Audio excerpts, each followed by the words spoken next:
Hi, my name is Jessica Tallman, and I'm a chiropractic student. Hi, I'm Jennifer Kenobi, a student attending one of the 17 chiropractic colleges nationwide. Hi, I'm Alex Boss. I'm also a chiropractic student. I knew that chiropractic was the right choice for me. The philosophy, art, and science within our profession gives hope to patients of all ages with a wide variety of health conditions.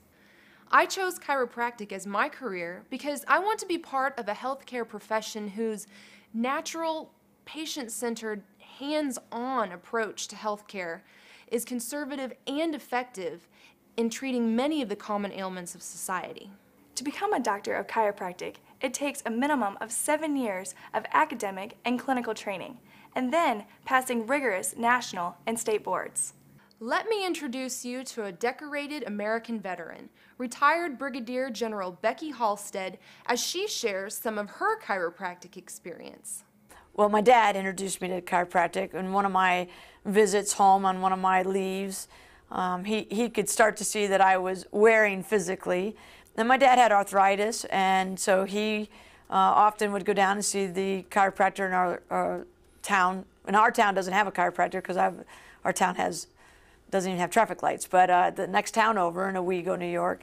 And so he said, I think you ought to go down and see Dr. Perstram. I think he could make you feel better. And so I did. And he was absolutely right. My very first visit to the chiropractor was awesome, and so has every subsequent visit to the chiropractor. I mean, I always leave feeling better. I tell people it's like I can breathe better. I feel taller. So I got a taste of how wonderful that care is. Unfortunately, though, I only went home once a year. The entire time you're in the military, it's physically demanding. We do physical training every single day. We have a lot of difficult physical schools. I was in air assault school, rappelling out of helicopters in my mid-30s, doing foot marches, 12-mile foot marches within a 3-hour time frame with all your full gear. So the entire spectrum of your military service is very, very physical.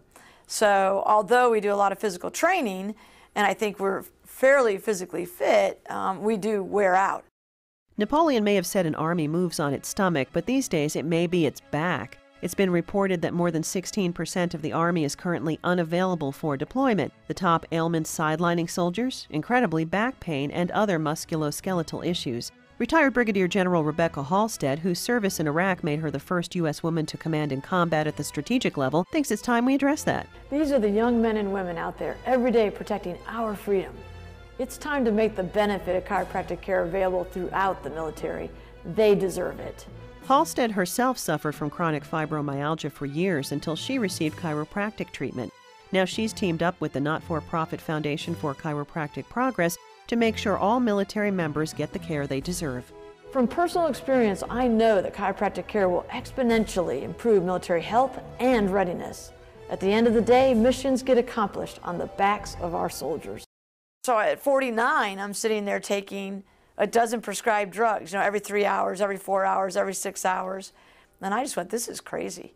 I plan on living to 100, and in my family we do live to 100, so I've got to figure out another way. And so I sought chiropractic as a routine care.